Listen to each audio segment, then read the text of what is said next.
Bible గ్రంథంలో యోబు భక్తుని జీవితము మనందరికీ సుపరిచితమే.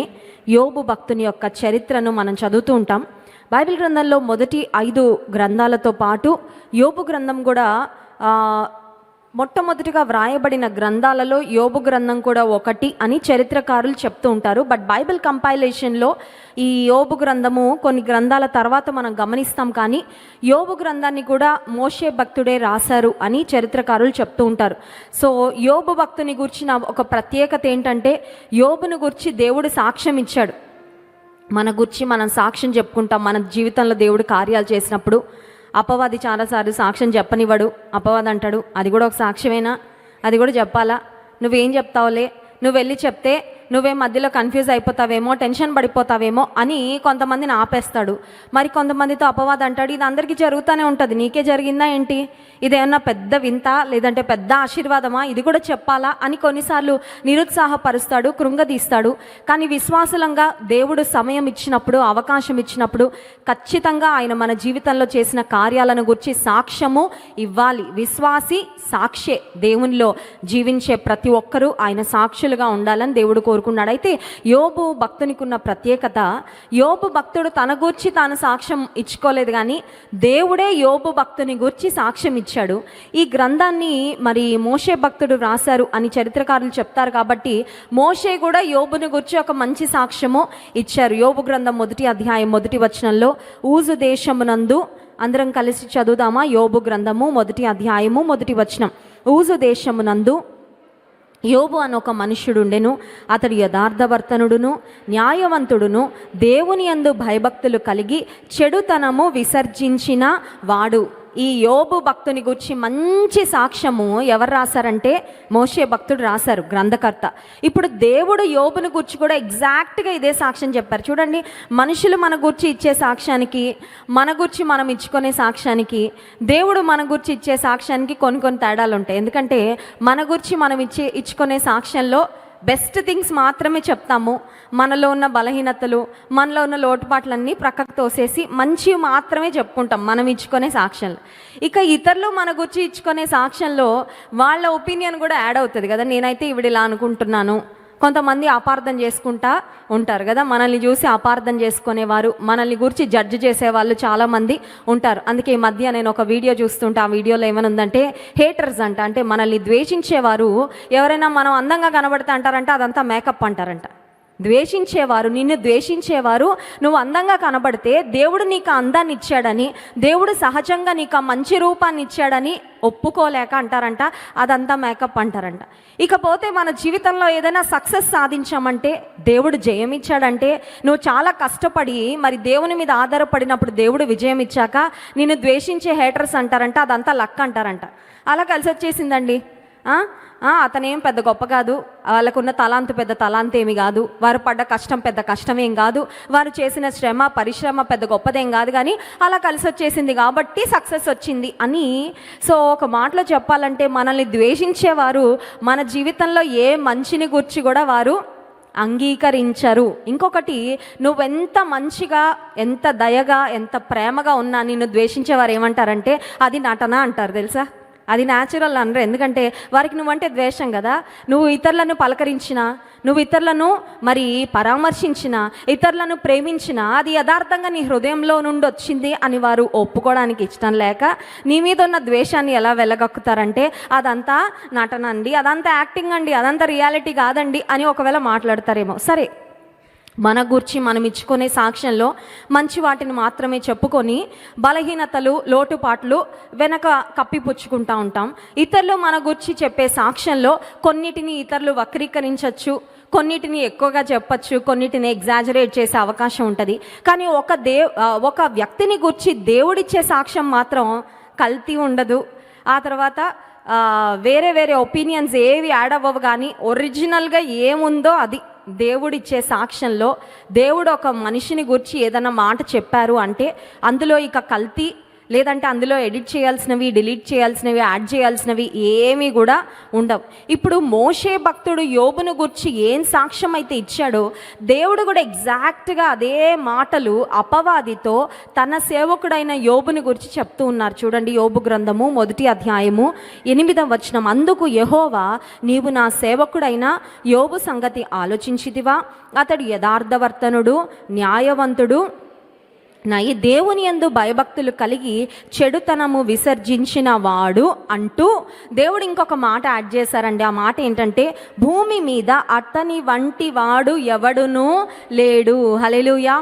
మోషే మొట్టమొదటి వచనంలో యోబు భక్తుని గురించి ఏ మాటలు రాశారో ఎగ్జాక్ట్గా ఆ మాటలన్నీ కూడా దేవాతి దేవుడు అపవాదితో, నా సేవకుడైన యోబు మామూలు వ్యక్తి కాదు, అపవాది, అతనిలో ఉన్న లక్షణాలు ఏంటో తెలుసా అని దేవుడు ఎంతో గొప్పగా యోబును గురించి మాట్లాడుతూ ఉన్నాడు. దేవుడు ఒకవేళ ఈరోజు నిన్ను గురించి, నన్ను గురించి సాక్ష్యం ఇవ్వాలంటే, నిన్ను గురించి, నన్ను గురించి ఏదైనా మాట పలకాలంటే ఆయన నుండి మనం ఎలాంటి మాట వినాల్సి వస్తుంది? మనం ఎలాంటి బిరుదులు పొందుకుంటాం? లేదంటే మన గురించి దేవుడు ఎలాంటి మాటలు పలుకుతాడు? ఒకసారి మనం ఆలోచించుకోగలిగితే మనం చాలా జాగ్రత్తగా, చాలా యోగ్యంగా బ్రతుకుతాం. చూడండి, ఒక వ్యక్తి చనిపోయిన తర్వాత వారిని గురించి చాలా మాటలు చాలామంది చెప్తా ఉంటారు. బ్రతికినప్పుడు చాలాసార్లు వినపడని విషయాలన్నీ కూడా వారు చనిపోయాక, మంచి అయినా చెడైనా, ఒకవేళ చెడ్డవాడైతే అతని గురించి, అతను చెడ్డవాడని చెప్పడానికి భయపడతారు. ఎందుకంటే అతను బాగా చెడ్డవాడు అనుకోండి, మళ్ళీ అతని గురించి ఏదైనా నెగిటివ్గా మాట్లాడితే మాకేదైనా నష్టం, కష్టం కలుగజేస్తారని కొంతమంది భయపడతారు. మంచి వాళ్ళు ఎంత మంచి చేసినా, ఎంత మేలు చేసినా, బ్రతికున్నప్పుడు అయ్యా నువ్వు నాకు సహాయం చేసావయ్యా, నేను నీకు కృతజ్ఞుడిని, కృతజ్ఞురాల్ని అని చెప్పుకోకుండా చనిపోయాక వచ్చి గొప్పగా చెప్తా ఉంటారు. వీళ్ళండి, ఈయనండి మామూలు వ్యక్తి కాదండి, ఈవిడండి చాలా మహానుభావురాలండి, మాకు ఇలా సహాయం చేసింది, అలా సహాయం చేసిందని. అందుకని ఒక దైవజనుడు ఏమంటాడంటే, మన జీవితంలో జీవించేటప్పుడు మనం చనిపోయిన తర్వాత మన గురించి ఎలాంటి మాటలు మనం వినాలని ఆశపడుతున్నామో అలా మనం జీవించగలిగితే మన జీవితం ఖచ్చితంగా ఆశీర్వాదకరంగా, ఆదర్శవంతంగా ఉంటుంది. హల్లెలూయా. మనందరం కూడా మన గురించి మంచి మాటలే చెప్పబడాలని ఇష్టపడతామే, మంచి మాటలు పలుకబడాలని ఆశపడతామే, ఒక మంచి సాక్ష్యాన్ని పొందుకోవాలని ఆశపడతామే. సో ఆ ఆలోచనను మన దృష్టిలో పెట్టుకొని, మనసులో పెట్టుకొని యోగ్యమైన జీవితము, యోగ్యమైన ప్రవర్తన కలిగి జీవిస్తే ఖచ్చితంగా మన జీవితం ద్వారా దేవునికి మహిమ వస్తుంది. సరే, ఇట్టి శ్రేష్ఠుడైన యోబు, దైవభక్తి కలిగిన యోబు, దేవుని నుండి మంచి సాక్ష్యం పొందిన యోబు, దేవుడు అంటున్నాడు అతని వంటి వాడు భూమి మీద ఎవ్వరూ లేరు అంటే అది చిన్న విషయం కాదండి. నేను అనుకుంటాను అది గిన్నెస్ బుక్ ఆఫ్ వరల్డ్ రికార్డ్స్లో స్థానం పొందుకోవడం కంటే, ఒక నోబెల్ ప్రైజ్ గెలుచుకోవడం కంటే చాలా గ్రేటెస్ట్ టైటిల్ అని నేను అనుకుంటున్నాను. ఎందుకంటే దేవుడు అతని లాంటోడు లేడయ్యా అని దేవుడు చెప్పాడంటే అతను ఎంత శ్రేష్టంగా జీవించారో. దేవుడు అపవాదిని పిలిచి అతనికి ఎన్ని వంటలు ఉన్నాయి తెలుసా, అతనికి ఎంతమంది పిల్లలు ఉన్నారు తెలుసా, అతనికి ఎంత అందమైన భార్య ఉంది తెలుసా, అతనికి ఎంత ఆస్తి ఉంది తెలుసా అని దేవుడు మాట్లాడలేదు. కానీ దేవుడు యోబును గురించి అపవాదితో మాట్లాడుతూ అతని భక్తి, అతని జీవితము, అతనిలో ఉన్న ఆత్మీయమైన లక్షణాలను గురించి దేవుడు మాట్లాడుతున్నాడంటే వాట్ మ్యాటర్స్ ద మోస్ట్? మన జీవితంలో ఏది అత్యంత ప్రాముఖ్యమైనదంటే మనకున్న ఆస్తిపాస్తులో, మనకున్న పైరూపమో, లేదంటే మనకున్న కుటుంబమో, మనకున్న ఇవి కాదండి దేవుడి దృష్టిలో విలువైనవి. మనం ఎలా జీవిస్తామో అది దేవుని దృష్టిలో అత్యంత విలువైనదని యోబు భక్తుని జీవితాన్ని చూసినప్పుడు మనం అర్థం చేసుకోగలం. సో యోబు భక్తుని యొక్క జీవితంలో, యోబు యొక్క అనుభవంలో నుండి ఒక 5 ప్రాముఖ్యమైన అంశాలు మీతో మాట్లాడాలి అని నేను దేవుని ఆత్మ ద్వారా ప్రేరేపించబడుతున్నాను. యోబు భక్తుని అనుభవాలు. యోబు భక్తుని అనుభవాలంటే ఏం అనుభవాలు ఉన్నాయండి అంటే శ్రమానుభవమే. యోబు భక్తుని జీవితంలో ఉన్న అనుభవము ఏ అనుభవము? శ్రమానుభవము. శ్రమానుభవంలో యోబు కొన్ని శ్రేష్టమైన మాటలు మాట్లాడాడు. శ్రమానుభవంలో యోబు చాలా శ్రేష్టమైన విషయాలను నేర్చుకున్నాడు, తెలుసుకున్నాడు. అవేంటో యోబు భక్తుని యొక్క జీవితంలో ఆయన మాటల్లోనే విందాం.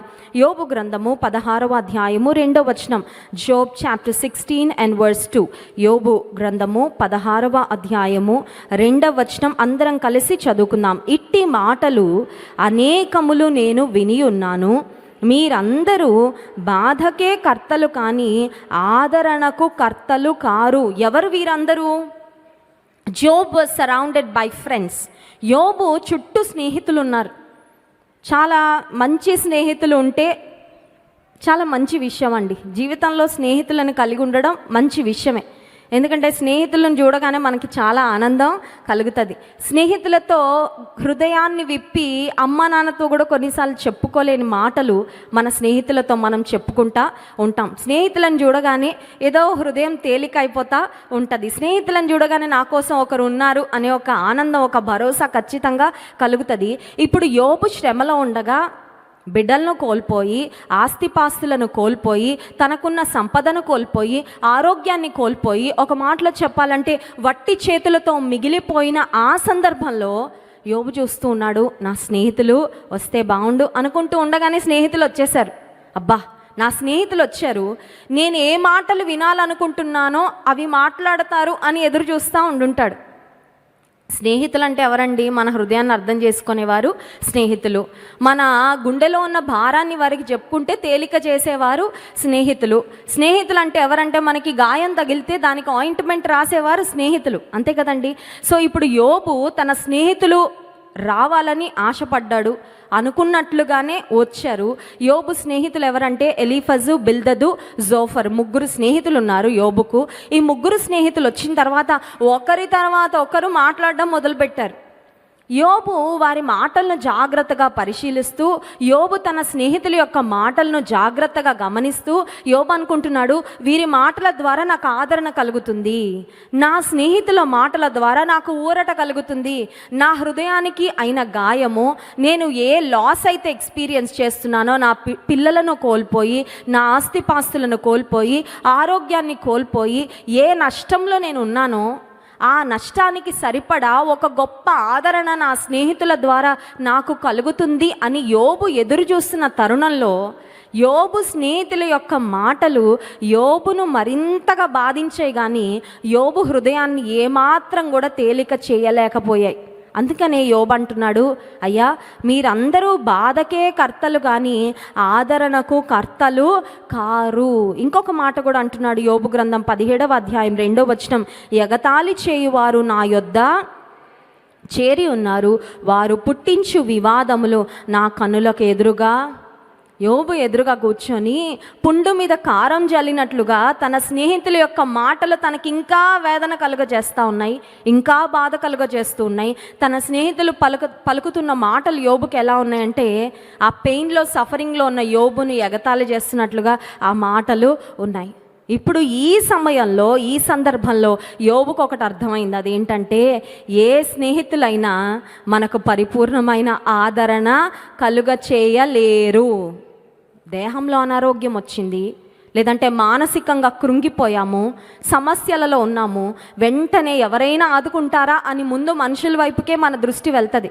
మనం కోరుకునేది ఏంటంటే ఎవరైనా వచ్చి నాకు సహాయం చేసి ఇన్స్టెంట్గా నాకు ఒక రిలీఫ్ ఇస్తే బాగుండు, వెంటనే వారు పలికే మాటల ద్వారా నాకు ఒక నెమ్మది దొరికితే బాగుండు, నా హృదయం తెప్పరిల్లితే బాగుండు అని కనిపెడుతూ ఉన్నప్పుడు మనుషులు వచ్చిన తర్వాత, మనుషులు ఒకవేళ సహాయం చేసినా ఆ సహాయం పరిపూర్ణమైనదిగా లేనప్పుడు, లేదంటే మనుషులు వచ్చి మాట్లాడినా ఆ మాటలు పరిపూర్ణమైన ఆదరణను హృదయానికి కలుగచేయనప్పుడు మనం ఒక విషయం అర్థం చేసుకోవాలి. అదేంటంటే దేవుడు ఇవ్వగలిగినంత ఆదరణ ఏ మనిషి కూడా ఈ ప్రపంచంలో మనకి ఇవ్వలేరు. దేవుడు ఇవ్వగలిగిన ఓదార్పు, దేవుడు ఇవ్వగలిగిన ఊరట, దేవుడు చేయగలిగినంత సహాయము ఈ ప్రపంచంలో ఉన్న ఏ మనిషి కూడా మనకు చేయలేరు. యోబు తన అనుభవం ద్వారా అదే నేర్పిస్తూ ఉన్నాడు. ఏమనంటే, నన్ను బాగా ప్రేమించిన స్నేహితులు నాకున్నారు, నా కష్టంలో నా దగ్గరకు వచ్చారు కూడా, కానీ వారు ఆదరణ ఇవ్వాల్సింది పోయి వారు నాకు బాధకే కర్తలుగా మిగిలిపోయారు. అయితే మనకు ఒక స్నేహితుడు ఉన్నాడు. ఆ స్నేహితుడు ఎవరంటే 46వ కీర్తన 1వ వచనం చూడండి. 46వ కీర్తన 1వ వచనం, దేవుడు మనకు ఆశ్రయమును దుర్గమునై ఉన్నాడు, ఆపత్కాలములో ఆయన నమ్ముకొనదగిన సహాయకుడు. హల్లెలూయా. నీకు ఆపదలో ఫస్ట్ గుర్తు రావాల్సింది ఎవరంటే దేవుడే. Because he is always present. English బైబిల్లో ఉంటుంది, and ever present help in times of trouble. దేవునికి మనం ఫోన్ చేస్తే, దేవుణ్ణి మనం పిలిస్తే ఆయన ఫోన్ స్విచ్ ఆఫ్ అవ్వడం కానీ, ఆయన ఫోన్కి బిజీ టోన్ రావడం కానీ, కొంచెం పనిలో ఉన్నానమ్మా, కొంచెం వేరే వాళ్ళతో మాట్లాడుతున్నానమ్మా, తర్వాత ప్రార్థన చేయి, తర్వాత పిలువు, తర్వాత నిన్ను అటెండ్ అవుతాను, తర్వాత పట్టించుకుంటానని దేవుడు ఎప్పుడూ చెప్పడు. ఎందుకంటే ఆయన ఆపత్కాలములో నమ్ముకొనదగిన సహాయకుడు. హల్లెలూయా. సో యోబు భక్తుని శ్రమానుభవము గుండా యోబు నేర్చుకున్న మొట్టమొదటి పాఠం ఏంటంటే, స్నేహితులు ఎంతమంది ఉన్నా, బంధువులు ఎంతమంది ఉన్నా, కుటుంబీకులు ఎంతమంది ఉన్నా, తన భార్య మనకు తెలుసు మరి విశ్వాస భ్రష్టురాలు అయిపోయి దేవుని దూషించి మరణం కమ్మని ఒక చెడ్డ సలహా ఇచ్చిన భార్యగా యోబు భార్య కనబడుతుంది. భార్యలందరూ ఒక ప్రార్థన చేసుకోవాలి. అదేంటంటే, యోబు భార్యలా మాత్రం నేను ఉండకుండా నాకు సహాయము. సామెతలు 31లో ఉన్న భార్యలా నేను ఉండాలి ప్రభు అని చేసుకుంటాం, కానీ కొన్నిసార్లు యోబు భార్యలా ఉండకూడదు ప్రభు అని మాత్రం ప్రార్థన అది కూడా చేసుకోవాలండి.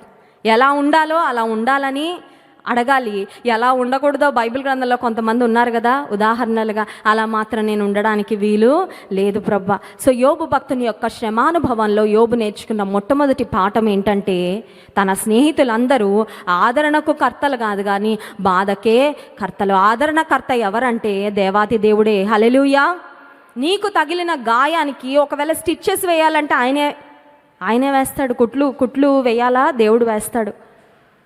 నీకు ఒకవేళ తగిలిన గాయానికి ఆయింట్మెంట్ పూస్తే సరిపోతుందా, అది కూడా ఆయనే పూస్తాడు. నీకున్న పెయిన్ ఎంతో, నీ సఫరింగ్ ఎంత ఇంటెన్స్గా ఉందో, ఎంత సివియర్గా ఉందో, నీకు ఎలాంటి ట్రీట్మెంట్ చేస్తే నీ హృదయానికైన గాయము, నీ జీవితానికి తగిలిన గాయం మానుతుందో పరమ వైద్యునికి బాగా తెలుసు. ఆయన దేహాన్ని బాగు చేసేవాడు, స్వస్థపరిచేవాడు. మన మనసుకు తగిలిన గాయాలను కూడా ఆయన మాన్పేవాడు, బాగు చేసే దేవుడు. హల్లెలూయా. నీ మనసు బాగాలేకపోతే ఎప్పుడైనా మోకాళ్ళపైకి వెళ్ళావా? శరీరానికి బాగాలేకపోతే మోకరించి ప్రార్థన చేస్తాం, నన్ను స్వస్థపరిచేయ్యా, నాకు ఆరోగ్యం ఈ ప్రభు అని. మనసు బాగాలేకపోతే ఏం చేస్తున్నారు? కొంతమందికి మనసు బాగాలేకపోతే కామెడీ షోలు చూస్తారు, కొంచెం మనసు ఫ్రీ అవుతుందని. మనసు బాగాలేకపోతే ఎవరికో ఫోన్ చేసి మాట్లాడుకొని ఏదో ఒక రిలాక్సేషన్. మనసు బాగాలేకపోతే కాసేపు బైక్ మీద అటు ఇటు తిరిగేసి ఇంటికి వస్తే మనసు సెట్ అవుతుందా? నీకు మనసు బాగాలేకపోతే గుండె చెదరిన వారిని బాగు చేసేవాడు ఆయనే, ఆదరణకర్త ఆయనే. నీ మనసుకు నెమ్మదిని, ఓదార్పును, ఊరటనిచ్చేది దేవాతి దేవుడే. యేసయ్య పాదాల చెంతకు నువ్వు రాగలిగితే ఆయన నమ్ముకొనదగిన సహాయకుడు. రెండవది, యోబు యొక్క శ్రమానుభవంలో యోబు పలుకుతున్న ముత్యాల కంటే అమూల్యమైన మాటలు చూడండి. యోబు గ్రంథము 28వ అధ్యాయము 12వ వచనం. యోబు గ్రంథము 28వ అధ్యాయము 12వ వచనం. అయితే జ్ఞానము ఎక్కడ దొరుకును? వివేచన దొరుకు స్థలము ఎక్కడ ఉన్నది? What an important question. జ్ఞానం ఎక్కడ దొరుకుతుంది? వివేచన ఎక్కడ దొరుకుతుంది? యోబు భక్తుడు జ్ఞానము వివేచన అత్యంత విలువైనవని యోబుకు తెలుసు. ఎందుకంటే యోబు దగ్గర అత్యంత విలువైనవన్నీ ఉన్నాయి. He was a very rich man. అతను చాలా ధనవంతుడు, చాలా ఉన్నత స్థితిలో ఉన్నవాడు. కానీ ఆయనకు తెలుసు జ్ఞానము ముత్యముల కంటే అమూల్యమైనదని, వెండి బంగారు కంటే కోరదగినదని యోబుకు తెలుసు. కాబట్టి ఇప్పుడు యోబు ఈ ప్రశ్న అడుగుతున్నాడు, జ్ఞానం ఎక్కడ దొరుకుతుంది? వివేచన దొరుకు స్థలము ఎక్కడ ఉంది అంటూ జ్ఞానము వివేచన ఎంత విలువైనదో ఒక్కొక్క మాట చాలా స్పష్టంగా రాస్తున్నాడు. చూడండి 15వ వచనం. సువర్ణము దానికి సాటి అయినది కాదు, దాని విలువ కొరకై వెండి తూచరాదు. అది ఓఫీరు బంగారము కైనను, విలువగల గోమేధికము కైనను, నీలము కైనను కొనబడునది కాదు. సువర్ణమైనను స్ఫటికమైనను దానితో సాటి కావు. ప్రశస్తమైన బంగారు నగలకు ప్రతిగా అది ఇయ్యబడదు. పగడముల పేరు, ముత్యముల పేరు దాని ఎదుట ఎత్తనేకూడదు. జ్ఞాన సంపాద్యము కెంపుల కన్నా కోరదగినది. ప్రేమన దేవుని బిడలారా, ముత్యముల కన్నా, కెంపు కన్నా, ఓఫీరు బంగారము కన్నా, వెండి కన్నా అత్యంత విలువైన జ్ఞానము నీ దగ్గర ఉందా? బంగారు నెక్లెస్ కొనిపించేసుకొని అమ్మయ్య సాధించేసుకున్నాను అనుకుంటున్నాం కదండి. కొంతమంది భర్తతో నాకు ఎలా అయినా పెళ్లి రోజుకు ఒక నెక్లెస్ కొనిచ్చాలండి, కొనివ్వకపోతే నేను ఊరుకోనని పట్టుబట్టే వాళ్ళు ఉంటారు. బంగారం సంపాదించడానికి, బంగారాన్ని కొనుక్కోవడానికి, లేదంటే ఒక స్థలాన్ని, ఒక పొలాన్ని కొనుక్కోవడానికి చాలా ప్రయాసపడి చాలా విలువైనది ఇప్పుడు నా దగ్గర ఉంది అని ఒక ఆత్మ సంతృప్తి పొందుతారేమో. కానీ ఇక్కడ యోబు అంటున్నాడు, వెండికి బంగారానికి పోల్చడానికి కూడా వీల్లేదు, ఎందుకంటే జ్ఞానం అంతకన్నా శ్రేష్టమైనది. ఇప్పుడు ఈ జ్ఞానము ఎక్కడ దొరుకుతుంది? ఈ జ్ఞానం ఏంటి అని ఆలోచన చేస్తే 28వ వచనం చూడండి. మరియు యెహోవా యందలి భయభక్తులే జ్ఞానమనియు దుష్టత్వము విడుచుటయే వివేకమనియు ఆయన నరులకు సెలవిచ్చెను. హల్లెలూయా. ఉదయకాల సమయంలో మనం గుర్తించాలి, యెహోవా యందు భయభక్తులే జ్ఞానం. జ్ఞానం కావాలా? యెహోవా యందు భయభక్తులు కలిగి ఉండుటే జ్ఞానము. Do you fear the lord? ఆయన అంటే భయం ఉందా? దేవుడు చూస్తున్నాడనే ఆలోచన ఉందా? ఎక్కడ ఉన్నా, ఏ స్థలంలో ఉన్నా, ఏ పని చేస్తున్నా దేవుడు చూస్తున్నాడనే భయం. ఈ భయం లేకే మనుషులు ఎంత చెడిపోతున్నారో, ఎంత దారి తప్పిపోతున్నారో. ప్రపంచంలో నానాటికి చెడుగు ఎంత పెరిగిపోతుందంటే అనిపిస్తుంది, ఇలాంటి భూమి మీద బ్రతుకుతున్నామా? ఇలాంటి ప్రపంచంలో బ్రతుకుతున్నామా? ఎంత పాపం పండిపోతుందా రోజు రోజుకి. ప్రపంచంలో జరుగుతున్న అన్యాయాన్ని, దుష్టత్వాన్ని చూస్తూ ఉన్నప్పుడు మనుషులుగా మనమే తట్టుకోలేకపోతుంటే దేవాదేవుడు ఎలా తట్టుకుంటున్నాడా అనిపిస్తుంది. అయితే దేవుని యందు భయభక్తులు కలిగి ఉండుటే జ్ఞానము, దుష్టత్వమును విడిచుటే వివేకము. దుష్టత్వాన్ని విడిచిపెట్టడం, hating what is evil and getting rid of what is evil. దుష్టత్వం, అపవాది దుష్టుడు దుష్టమైన ఆలోచనలు కలగజేస్తూ ఉంటాడండి. దుష్టత్వం వైపుగా ప్రేరేపిస్తూ ఉంటాడు. కొన్నిసార్లు నువ్వు దేవుని బిడ్డవే, కానీ అపవాది అంటాడు ఒక దుష్టురాల్లా ప్రవర్తించు, ఒక దుష్టత్వపు ఆలోచన మనసులోకి తీసుకొస్తూ ఉంటాడు. కానీ దుష్టత్వాన్ని విడిచిపెట్టుటయే వివేకము అనే మాట. And Job is filled with true wisdom. యోబు నిజమైన జ్ఞానముతో, వివేకంతో నింపబడిన వాడు. ఎందుకంటే ఇందాక యోబును గురించి మనం విన్న సాక్ష్యంలో అతడు దేవుని యందు భయభక్తులు కలిగి చెడుతనమును విసర్జించిన వాడు. కాబట్టి యోబుకు జ్ఞానము ఉంది, వివేకం ఉంది. హల్లెలూయా. కాబట్టి యోబు ఆస్తిపరుడా? డెఫినెట్లీ ఆస్తిపరుడు. ఎలాంటి ఆస్తి? ఈ లోకంలో దొంగలు దోచుకొని వెళ్ళే ఆస్తి కాదు ఆయన దగ్గర ఉంది, దొంగలు దోచలేని ఆస్తి ఆయన దగ్గర ఉంది. హల్లెలూయా. మంచి సాక్ష్యాన్ని యోబు కలిగి ఉన్నాడు, దేవుని యందు భయభక్తులు కలిగి ఉన్నాడు, చెడుతనమును విసర్జించిన వ్యక్తిగా యోబు ఉన్నాడు. నిజమైన భక్తి ఏంటి అని ఆలోచన చేస్తే యాకోబు పత్రిక 1వ అధ్యాయం 27వ వచనంలో కూడా ఈ మాట మనం చూస్తాం. చూడండి, నూతన నిబంధన గ్రంథంలో యాకోబు భక్తుడు తిరిగి ఇదే మాట రాస్తాడు. యాకోబు పత్రిక 1వ అధ్యాయం 27వ వచనం. తండ్రి అయిన దేవుని ఎదుట పవిత్రమును నిష్కళంకమునైన భక్తి ఏదనగా దిక్కులేని పిల్లలను, విధవరాండ్రను వారి ఇబ్బందిలో పరామర్శించుటయు, ఇహలోక మాలిన్యము తనకంటకుండా తన్ను తాను కాపాడుకొనుటకి. ఇహలోక మాలిన్యం అంటకుండా కాపాడుకోవడం. ఇహలోక మాలిన్యం అంతటా ఉంది. అంటిపోతుందండి నాకంటే. రోడ్డు మీద చాలా మురికి ఉంటుంది, రోడ్డు ప్రక్కన చాలా బురద కాలువలు ఉంటాయి. ఉన్నాయని మనం వెళ్ళి అన్నిటిని అంటించుకుంటున్నామండి. ఎంత జాగ్రత్తగా వస్తున్నాం. వర్షం పడుతూ ఉన్నప్పుడు మనం నడుస్తూ ఉన్నా రోడ్డు మీద, లేదంటే ఒక బైక్లో వెళ్తున్నా ఆ బురద మన మీద రాకుండా, పడకుండా ఎంత జాగ్రత్తగా వాటిని అవాయిడ్ చేసుకుంటూ నడుస్తాం. మన వస్త్రానికి చిన్న మురికి కూడా అంటకుండా ఎంత కేర్ తీసుకుంటాం. ఇహలోక మాలిన్యము తనకు అంటకుండా తన్ను తాను కాపాడుకోవాలి.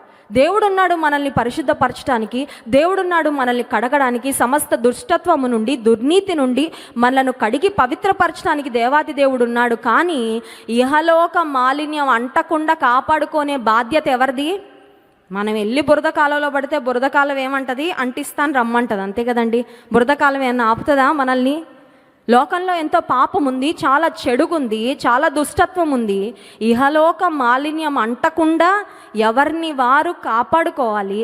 అదే దేవుని ఎదుట నిజమైన భక్తి. And Job had it. యోబులో ఆ నిజమైన భక్తి ఉంది. కనుక యోబు నిజమైన జ్ఞానంతో నింపబడ్డాడు. నిజమైన జ్ఞానం అంటే చంద్రయాన్ లాగా చంద్రుడిపైకి రాకెట్లను పంపించే జ్ఞానము కాదు, లేదంటే సూర్యుని దగ్గరకు పంపించడానికి నెక్స్ట్ పరిశోధనలు, ఆ తర్వాత ఇవన్నీ చేస్తున్నారు, రీసెర్చ్ చేస్తున్నారు. ఈ లోక సంబంధమైన జ్ఞానము ఏదో డబ్బు సంపాదించడానికి, ఉద్యోగానికి ఉపయోగపడుతుంది. కానీ దైవికమైన జ్ఞానము, నిజమైన జ్ఞానము, దేవుని యందు భయభక్తులు కలిగి చెడుతనమును విసర్జించే జ్ఞానమును, వివేకమును యోబు తన జీవితంలో సంపాదించుకొని అదే యోబు తన జీవితంలో మాట్లాడుతున్నాడు. మూడవదిగా యోబు నిజమైన భక్తిని కూడా చేశాడండి. యోబు నటనా భక్తి చేయలేదు, యోబు వ్యర్థమైన భక్తిని చేయలేదు, భక్తి చేస్తున్నాను అనుకుంటూ దేవుడు నచ్చని భక్తి కూడా చేయలేదు. ఈ రోజుల్లో చాలామంది భక్తి చేసేస్తున్నాం అనుకుంటున్నారు, కానీ అది నిజంగా దేవుడు మెచ్చే భక్తి, నచ్చే భక్తి ఏటో ప్రయాస పడిపోతారు, ఏంటో కష్టపడిపోతారు. And they think that whatever they are doing is pleasing the Lord. నేను ఇంత చేస్తున్నాను, ఇదంతా దేవునికి చాలా, హృదయం దేవునికి ఇవ్వకుండా తలనీలాలు దేవునికి ఇస్తే దేవుడు ఏమంటాడు? నాకు అక్కర్లేదు, యూస్లెస్, నాకు అవి వేస్ట్, పడేయండి, డస్ట్బిన్లో పడేయండి అంటాడు దేవుడు. అంతే కదండి. కొంతమంది తలనీలాలు ఇచ్చేసి, నిలువు దోపిడీ ఇచ్చేసి, బయటకు వెళ్ళి దుష్టత్వంతో దుర్మార్గంతో ఇతరుల దగ్గర దోచుకొని సంపాదించుకొని, ఇదిగో ప్రభా దేవుడా నిలువ దోపిడీ ఇస్తున్నానంటే దేవుడు మెచ్చుతాడా? మెచ్చడు. యోబు నిజమైన భక్తిని కూడా చేశాడు. చూడండి, యోబు గ్రంథం 31వ అధ్యాయము 22వ వచనం. యోబు గ్రంథము 31వ అధ్యాయము 22వ వచనం. నేను అలాగు చేయలేదు, నా బాల్యము మొదలుకొని దిక్కులేని వాడు తండ్రి భావముతో నన్ను భావించి నా యొద్ద పెరిగెను. నా తల్లి గర్భమందు పుట్టిన నాట నుండి దిక్కులేని వానికి నేను మార్గదర్శిని అయితిని. What a blessed life. యోబు చాలా దీవించబడ్డాడు, కానీ ఆ దీవెనను యోబు దిక్కులేని వారితో, అనాథలతో పంచుకునే వ్యక్తిగా. ఈ రోజుల్లో కొన్నిసార్లు పరిస్థితులు చూస్తే ఏమనిపిస్తుంది అంటే, ఏమీ లేని స్థితిలో మనకి దేవునికి ఇవ్వాలి అని ఉన్న ఆశ కొన్నిసార్లు డబ్బు పెరిగే కొద్దీ ఉండట్లేదు. అవునా కదండి? చిన్న ఉద్యోగం ఉన్నప్పుడు, చిన్న స్థానంలో ఉన్నప్పుడు, చిన్న పొజిషన్లో ఉన్నప్పుడు, 4 అంకెల జీతం వచ్చినప్పుడు నమ్మకంగా దశం భాగం ఇస్తాం. 5 digits 6 digits అవగానే శాలరీ, అమ్మో అంత ఇవ్వాలా దేవుడికి, మరి నీకు అంత ఇస్తున్నాడుగా దేవుడు అనిపిస్తుంది. కొన్నిసార్లు పరిచర్యలో ఒక మెడికల్ రీహాబిలిటేషన్ సెంటర్ అవనియండి, ఇక్కడ మందిరానికి స్థలం తీసుకుంటున్నప్పుడు అవనియండి, దేవుని సన్నిధానానికి వచ్చి తమ అర్పణలు ఇచ్చిన వారు కొంతమంది ఎవరంటే, వారికి కూడా తినడానికి లేని వారండి కొంతమంది. ఇదిగోండి దైవజనుడ, నేను దాచిపెట్టి నాకున్న దానిలో ఒక విలువైనది దేవుని కొరకు ఇచ్చానని తెచ్చిచ్చిన వారు ఉన్నారు. కొంతమందికి చాలా ఉంది, కానీ పిడికిలి బిగబట్టేసి మా కొరకే, మా పిల్లల కొరకే అని దాచుకొని దేవుని రాజ్యం కొరకు గుప్పిలి తెరవలేని స్థితిలో చాలామంది ఉండిపోయారు. కానీ యోబుకున్న గొప్పతనం ఏంటంటే, యోబులో ఉన్న దాతృత్వం ఏంటంటే, దేవుడు ఆయన ఎంత ఆశీర్వదించాడో, హీ షేర్డ్ దట్ బ్లెస్సింగ్. ఆ ఆశీర్వాదాన్నట దిక్కులేని వారితో. అంత మాత్రమే కాదు, ఆ మాట చూడండి, 16వ వచనం. బీదలు ఇచ్చేయించిన దానిని నేను బిగపట్టిన ఎడల, విధవరాండ్ర కన్నులు క్షీణింపచేసిన ఎడల, తల్లిదండ్రులు లేని వారిని నా అన్నముతో కొంచెమైనను తిననీయక నేను ఒంటరిగా భోజనం చేసిన ఎడల అని ఆ మాటలన్నీ చెప్పుకుంటూ 21వ వచనం ఆఖరు భాగానికి వచ్చేసరికి 22వ వచనంలో నేను అలాగూ చేయలేదు అంటాడు. అంటే అర్థం ఏంటంటే, దిక్కులేని వారిని పోషించాడు, విధవరాండ్రను పోషించాడు, తల్లిదండ్రులు లేని వారికి ఆదరణగా, ఒక అండగా యోబు తన జీవితంలో నిలబడ్డాడు. దేవుడు తనకిచ్చిన ఆశీర్వాదాన్ని తన కొరకు మాత్రమే ఉంచుకోలేదండి. దేవుడు మనల్ని ఎందుకు దీవిస్తాడంటే, మన స్థితిగతులు బాగా పెరిగి మనం కేవలం సుభిక్షంగా, సంతోషంగా, ఆనందంగా, సంతృప్తిగా జీవిస్తామని కాదు, మన ఆశీర్వాదంలో ఇతరులకు మనం పాలు పంపులు ఇస్తామని. నీ చుట్టూ అవసరతలో ఉన్నవారు ఉన్నారా? నీకున్నదంతా ఇచ్చేయమని కాదు, నీకున్న ఆశీర్వాదంలో కొంతైనా మరి లేని స్థితిలో ఉన్న వారితో నువ్వు పంచుకోగలిగితే అది నీకు దీవెన, ఆశీర్వాదం. చాలామంది మన దగ్గర ఉన్న వెస్లీ బాయ్స్ తో మరి వారి కుటుంబంలో ఏదైనా పెళ్లి రోజు జరిగినప్పుడు, లేదంటే బర్త్డే జరిగినప్పుడు వారు ఫోన్ చేస్తారు, మాకు ఫోన్ చేసి మా బర్త్డే ఇక్కడ జరుపుకోవాలనుకుంటున్నామండి, ఆ రోజు ఇక్కడ ఉన్న పిల్లలకు మేము ఒక మంచి భోజనం పెట్టాలని అనుకుంటున్నాం, మంచి బిర్యానీ చేయించండి, లేదంటే మంచి ఆహారము వండించండి, ఆ పిల్లలను మేము పోషించాలనుకుంటున్నాం, మా జీవితంలో దేవుడిచ్చిన ఈ ఆశీర్వాదాన్ని ఇక్కడున్న బిడ్డలతో మేము పంచుకోవాలని ఆశపడింది. యోబు అటువంటి భక్తిని కలిగి ఉన్నాడు. యాకోబు పత్రిక 1వ అధ్యాయము 27వ వచనంలో ఈ మాట ఉంది చూడండి. యాకోబు పత్రిక 1వ అధ్యాయము 27వ వచనం. తండ్రి అయిన దేవుని ఎదుట పవిత్రమును నిష్కళంకమునైన భక్తి ఏదనగా, దిక్కులేని పిల్లలను, విధవరాండ్రను వారి ఇబ్బందిలో పరామర్శించుట. ఇందాక చదివాం, లోకమాలిన్యం అంటకుండా కాపాడుకోవడం. యోబు ఈ 2 చేశాడా? చేయలేదా? తండ్రి లేని వారిని, విధవరాండ్రను ఆదుకున్నాడు. సో నిజమైన జ్ఞానంతో నింపబడ్డాడు యోబు. నిజమైన భక్తిని కూడా తన జీవితంలో చేశాడు. యథార్థమైన భక్తిని కలిగి ఉన్నాడు. వేషధారణ కలిగి ఉన్న వ్యక్తిగా యోబుని ఏమాత్రం కూడా మనము చూడం. యోబు జీవితంలో ఇంకొక శ్రేష్టమైన పాఠం ఏంటంటే, యోబు గ్రంథము 31వ అధ్యాయము 1వ వచనం. అందరం కలిసి చదువుదామా? యోబు గ్రంథము 31వ అధ్యాయము 1వ వచనం. నేను నా కన్నులతో నిబంధన చేసుకొంటిని, కన్యకను నేను ఎలాగూ. మన కన్నులతో మనమే చేసుకోవాలి నిబంధన. మన చేతులతో మనమే చేసుకోవాలి నిబంధన. కన్నులతో యోబు ఒక నిబంధన చేసుకున్నాడంటే ఏమనంటే, నా కన్నులతో వ్యర్థమైన దృష్టితో నేను ఒక కన్యకను చూడను. ఎవరి కంటితో వాళ్ళే చేసుకోవాలి, అవునా కదా? మన దేహపు అవయవాలు మన స్వాధీనంలో ఉంటాయా, ఇంకెవరైనా స్వాధీనంలో ఉంటాయా? మన దేహం యొక్క అవయవాలు రిమోట్ కంట్రోల్ మన దగ్గర ఉంటుందా, ఇంకెవరి దగ్గరైనా ఉంటుందా? మన దగ్గరే ఉంటుంది. చేయొద్దు అనుకుంటే నియంత్రించుకునే ఆశ, నిగ్రహ శక్తి మనలో పెట్టాడు దేవుడు. అది వాడాలి, మనం తీసి వాడాలి బయటికి. యోబంట తన జీవితంలో కంటి ద్వారా తప్పిపోవడం చాలా సులభం, అవునా కదా? సింపుల్ కదండి. కంటి ద్వారా ఎక్కడికి వెళ్ళక్కర్లా. కాళ్ళతో తప్పు చేయాలన్నా, చేతులతో తప్పు చేయాలన్నా కొంచెం ఎఫర్ట్, కొంచెం ఎనర్జీ ఏమైనా పెట్టాలేమో. కానీ ఇలా తిప్పడానికి ఏమైనా అవసరం అండి? You don't have to put any efforts to commit a sin and a mistake with your eyes. నీ కంటితో పాపం చేయడానికి ఏమీ, ఎక్కడ కూర్చున్నావు అక్కడ ఫోన్ ఇలా అంటూ అలా చూసుకుంటూ వెళ్ళిపోవచ్చు. వ్యర్థమైన దృశ్యాలు నీ కంటి ఎదుటకి ఎవరైనా వస్తే వారిని వ్యర్థమైన దృష్టితో చూడడం చాలా చాలా సులువైన విషయం. కానీ యోబు తన కన్నులతో ఒక నిబంధన చేసుకున్నాడంట. నేను కన్యకను ఎలాగూ తన నోటితో కూడా నిబంధన చేసుకున్నాడు. ఇదే అధ్యాయంలో మనం చూస్తాం. మన చూపుల విషయంలో, మన మాటల విషయంలో తప్పిపోవడం చాలా సులభం, అవునా కదా? చూపుల విషయంలో, మాటల విషయంలో తప్పిపోవడం చాలా సులభం. ఈ రెండు విషయాలలో యోబు ఒక నిర్ణయాన్ని తీసుకున్నాడు. 30వ వచనం చూడండి. నేను అలాగూ చేయలేదు, అతని ప్రాణము నేను శపించలేదు, పాపము చేయుటకు నా నోటికి నేను చోటియనే లేదు. హల్లెలూయా. ఇది మన జీవితంలో కూడా ఒక తీర్మానం తీసుకోగలిగితే నిజంగా దీవించబడిన వారం అవుతామండి. పాపం చేయడానికి నా నోటికి నేను చోటు ఇవ్వలేదు, పాపం చేయడానికి నా కన్నులకు నేను చోటు ఇవ్వలేదు. ఎంత గొప్ప భక్తిపరుడు, ఎంత గొప్ప విశ్వాసి. నోటితో భక్తుడు ఇంట్లో మాట్లాడే మాటలు ఎవరికి తెలుస్తాయి? భార్యకు తప్ప. కంటితో చూసే చూపులు తనకి తప్ప ఎవరికి తెలుస్తాయి? కంటి చూపులో తప్పిపోయినప్పుడు దేవునికి తనకి తప్ప ఎవరికి తెలుస్తుంది? ఎవరికి తెలియదు. కానీ ఎంత యథార్థమైన భక్తి చేశాడంటే, దేవుని ఎదుట ఎంత యోగ్యమైన జీవితాన్ని జీవించాడంటే, నా కంటితో నేను పాపము చేయను, నా నోటితో నేను పాపం చేయడానికి అవకాశము ఇవ్వను. యాకోబు పత్రిక 1వ అధ్యాయం 26వ వచనంలో ఇదే మాటను యాకోబు భక్తుడు కూడా రాస్తాడు. చూడండి, యాకోబు పత్రిక 1వ అధ్యాయము 26వ వచనం. ఎవడైనను నోటికి కళ్ళెము పెట్టుకొనక తన హృదయమును మోసపరుచుకొనుచు భక్తి గలవాడనని అనుకొని ఎడల వాని భక్తి వ్యర్థమే. నోటిని అదుపులో పెట్టుకోకుండా భక్తి గలవారం అనుకుంటే ఆ భక్తి వ్యర్థమైన భక్తి అంట. కొన్నిసార్లు మన నోటిని అదుపులో పెట్టుకోలేకపోతూ ఉంటాం, కొన్నిసార్లు మన కన్నులను అదుపులో పెట్టుకోలేకపోతూ ఉంటాం, కొన్నిసార్లు మన చేతులను అదుపులో పెట్టుకోలేక భార్యను కొట్టడానికి అలవాటు అయిపోయిన అతని చేతులు లేస్తూనే ఉంటాయి, అవునా కదా? ఎందుకంటే అలవాటు అయిపోయింది కదా. చిన్న కోపం రాగానే, ఆదివారం ఒక తీర్మానం తీసుకుని ఇంటికి వెళ్ళగానే ఏదో అంటది భార్య, వెంటనే కోపం రాగానే ముక్కు మీద కోపం, ఆ చెయ్యి లేస్తుంది పైకి. కానీ అప్పుడు ఏం చేయాలా? వెంటనే టేక్ ఇట్ బ్యాక్. ఆ చేతుల్ని ఏం చేయాలా? అదుపులో. నోరు రెడీగా ఉంటుంది. కొన్నిసార్లు ఇంతకుముందు మాట్లాడిన మాటలు, అపవిత్రమైన మాటలు, బూతు మాటలు, శపితమైన మాటలు కొన్నిసార్లు టక్కుమని వచ్చేస్తాయి, రెడీగా ఉంటాయి.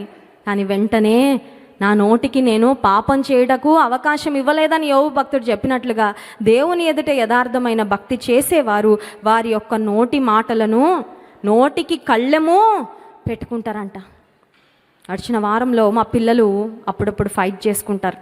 ప్రతి ఇంట్లో సహజమే కదా, కొట్టుకుంటూ ఉంటే నేను మా పెద్దమ్మాయికి ఒక మాట చెప్పాను. అదేంటంటే, నిన్ను కేవలం నేను ఆశీర్వదించాలనుకుంటున్నాను, నేను ఇంకే మాటలు కూడా అనాలనుకుంటలేదు. కాబట్టి నువ్వు నాకు సహకరించాల.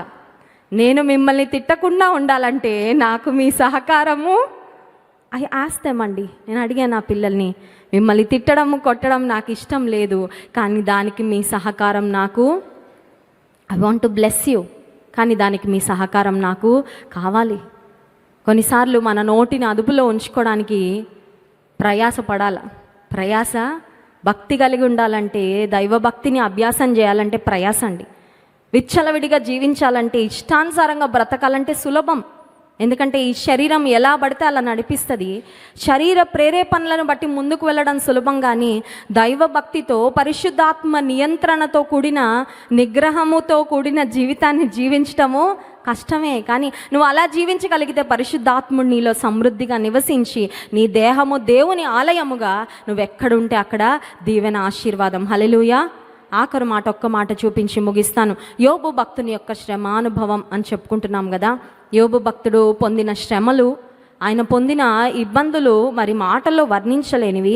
అయితే యోబు భక్తుని యొక్క శ్రమానుభవం తరువాత ఆయన చెప్పిన మాట, యోబు గ్రంథం 42వ అధ్యాయము 5వ వచనం, వినికిడి చేత నిన్ను గూర్చిన వార్త నేను వింటిని, అయితే ఇప్పుడు నేను కన్నులారా నిన్ను చూచుచున్నాను.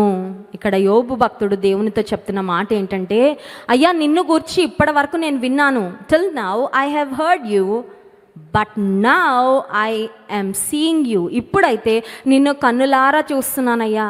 శ్రమలకి ముందు యోబుకు దేవునితో ఉన్న సాన్నిహిత్యము లేదంటే అనుబంధం ఏంటంటే, దేవుని మాట వింటూ బ్రతికిన వ్యక్తి. కానీ శ్రమల తర్వాత యోబు భక్తుడు అంటున్నాడు, ఈ శ్రమల తర్వాత నేను నిన్ను చూశానయ్యా. అంటే శ్రమలలో నేను స్పష్టంగా నీ సన్నిధిని అనుభవించా, శ్రమలలో నేను నీకు ఇంకా దగ్గర అయ్యాను, శ్రమలలో దేవా నిన్ను గూర్చిన అనుభవ జ్ఞానంలో నేను ఎదిగాను. ఈ ఉదయకాల సమయంలో ఒకవేళ శ్రమలు వస్తూ, అయ్యా యోబులాగా నాకేంటయ్యా, శ్రమ రాగానే వెంటనే యోబు గుర్తొచ్చేస్తాడు కదండి. శ్రమ రాగానే యోబులాగా నాకెందుకయ్యా ఈ శ్రమలు, యోబులాగా నాకెందుకయ్యా ఈ ఇబ్బందులు అని నువ్వు ఒకవేళ ప్రార్థన చేస్తుంటే, యోబు భక్తుడు అన్నట్లుగా శ్రమలలో యోబు ఎలా దేవుని చూశాడో, నీవు కూడా దేవుని ఇంకా దగ్గరగా అనుభవపూర్వకంగా తెలుసుకోవడానికి నీ శ్రమలు ఖచ్చితంగా నీకు దోహదపడతాయి అని గుర్తించు. ఆశీర్వాద మార్గంలో నేర్చుకోలేని పాఠాలు శ్రమల మార్గంలో నేర్చుకుంటాం. ఆశీర్వాద మార్గంలో నేర్చుకోలేని దీనత్వము శ్రమలు వచ్చినప్పుడు దీనత్వాన్ని నేర్చుకుంటాం. అందుకే భక్తుడు అంటాడు, నేను శ్రమల పాలై దీనుడనైతిని, కానీ ప్రభు నన్ను తలంచుకుంటున్నాడు. కొన్నిసార్లు శ్రమలు మంచిదే, శ్రమలు మేలే, శ్రమలు మనకి ఉపయోగమే. ఎందుకంటే శ్రమల ద్వారా ఇంకా ప్రభు దగ్గర ఒదిగిపోతాం, ప్రభు చేతుల్లోకి ఒదిగిపోతాం, ప్రభు సన్నిధిలో తగ్గించుకుంటాం, శ్రమలలో స్వపరీక్ష చేసుకుంటాం, శ్రమలలో సరిచేయబడతాం. అయితే ఒక్క వచనం, యెషయా గ్రంథం 63వ అధ్యాయము 9వ వచనం చూడండి. యెషయా గ్రంథము 63వ అధ్యాయము 9వ వచనం అందరం కలిసి చదువుదాం. యెషయా గ్రంథం 63:9, వారి యావత్ బాధలో ఆయన బాధ నొందెను, ఆయన సన్నిధి దూత వారిని రక్షించెను. వారి యావత్ బాధలో ఆయన బాధను, నీ బాధలో ప్రభు కూడా నీతో పాటు బాధ నొందుతాడు. నీ శ్రమలో నీతో పాటు కూర్చొని ఆయన ఏడుస్తాడు. నీ యొక్క దుఃఖంలో నిన్ను ఓదార్చడానికి వచ్చి, God feels your pain, God understands your pain and God meets you at the point of your need. నీకు ఏ అవసరమో ఆ అవసరతలో వచ్చి దేవుడు నేను కలుసుకుంటాడు. ఇందాక మనం విన్నాం కదా, ఆపత్కాలంలో నమ్ముకొనదగిన సహాయకుడు మనం చదువుకున్నాం. నీకున్న అవసరతలో, నీకున్న బాధలో ఆయన కూడా నీతో పాటు సహానుభావం కలిగి నిన్ను ఆదరించి ఓదార్చి ఊరటనిచ్చే దేవుడు. కళ్ళు మూసుకోండి, ప్రార్థన చేసుకుందాం. యోబు భక్తుని యొక్క జీవితము ద్వారా 5 శ్రేష్టమైన అంశాలు దేవుడు మనతో మాట్లాడాడు. నిజమైన భక్తి, నిజమైన జ్ఞానము నాకు దయచే ప్రభా, నిజమైన భక్తి చేయగలిగే కృప నాకు ఇవ్వయ్యా. అడుగుదామా ప్రభు సన్నిధిలో. మన దృష్టిలో ఏదో భక్తిపరులంగా ఉన్నాము, భక్తి చేస్తున్నామని సంతృప్తి పడుతున్నాం, కానీ దేవుని ఎదుట యథార్థమైన భక్తి ఏంటో దేవుడు మనకు తన వాక్యం ద్వారా జ్ఞాపకం చేశారు. ప్రభువా, శ్రేష్టమైన జ్ఞానము నాకు ఇవ్వయ్యా, చెడుతనమును అసహించుకునే వివేకం నాకు ఇవ్వు ప్రభువా, నీ యందు భయభక్తులు కలిగి ఉండే జ్ఞానము నాకు ఇవ్వయ్యా. యోబు భక్తుని శ్రమ, గొప్ప శ్రమ, ఆ శ్రమలో దేవుణ్ణి చూశాడు. నీవున్న శ్రమలో మనుషులు ఒకవేళ విడిచిపెట్టి వెళ్ళారేమో, బాధకు కర్తలుగా యోబు స్నేహితులు ఉన్నట్లుగా నీ చుట్టూ ఉన్నవారు కూడా అదే పరిస్థితిలో ఉన్నారేమో. ఆదరణకర్త అయిన దేవుడు ఉన్నాడు నీతో. అయ్యా స్తోత్రం, నన్ను ఆదరించేవాడా స్తోత్రం, నన్ను ఉద్ధరించేవాడా స్తోత్రం, నన్ను లేవనెత్తేవాడా స్తోత్రం, నాకు సహాయం అనుగ్రహించేవాడా స్తోత్రం, నన్ను అర్థం చేసుకునేవాడా స్తోత్రం. ప్రియమైన సహోదరి, నీ బాధ చెప్పు, ప్రభుతో చెప్పు, పర్వాలేదు. ఖాళీ చేయి, నీ హృదయం ఇక్కడ ఖాళీ చేయి దేవుని సన్నిధిలో. కుమ్మరించు, నీ వేదనంతా కుమ్మరించు దేవుని సన్నిధిలో. నీ యావత్ బాధలో బాధనుందేవాడు యోబు. శ్రమల అనంతరము యోబు ప్రభుని గట్టిగా పట్టుకున్నందుకు, దేవుని గట్టిగా పట్టుకున్నందుకు 2 ఆశీర్వాదము, దీవెన దేవుడు దయచేశాడు. శ్రమలను చూసి దేవుడిని విడిచిపెట్టద్దు. శ్రమలలో ప్రభుని గట్టిగా పట్టుకో, ఆశీర్వాదాలు తిరిగి వస్తాయి నీ జీవితంలో. తిరిగి ఆశీర్వాదాల ప్రవాహం నువ్వు చూస్తావు. Yes, you will receive everything you have lost. నువ్వు కోల్పోయినదంతా తిరిగి పొందుకుంటావు. పరిశుద్ధ మహోన్నతుడానికి స్తోత్రాలు. నీ వాక్యం ద్వారా మాతో మాట్లాడినందుకు వందనాలయ్యా. మనుషులు బాధకు కర్తలే అనేక మార్లు, కానీ ఆదరణకర్తవు నీ ఒక్కడవే ప్రభువా. శ్రమలో, వేదనలో, నిరాదరణకరమైన పరిస్థితులు ఎంతమంది ఉండి ప్రభువా నీ వైపు చూస్తున్నారో నీ సహాయం అనుగ్రహించండి. లేవనెత్తండి నాయన. నిజమైన భక్తి, నిజమైన జ్ఞానము, శ్రేష్టమైన జ్ఞానము, వివేకము మాకు దయచేయండి. చెడుతనమును అసహించుకొని పరిశుద్ధతను ప్రేమించే కృప మాకు ఇవ్వండి ప్రభా. ప్రతి పరిస్థితిలో ప్రభా నిన్ను అనుభవపూర్వకంగా మేము తెలుసుకోవడానికి, నీకు మరింత దగ్గరగా మేము చేరడానికి నీ కృప దయచేయండి. నిన్ను ఆరాధించి స్తుతించబోతున్న ఆరాధన ఆత్మతో మమ్మల్ని నింపండి. యేసు నామమున ప్రార్థిస్తున్నాం తండ్రి, ఆమేన్.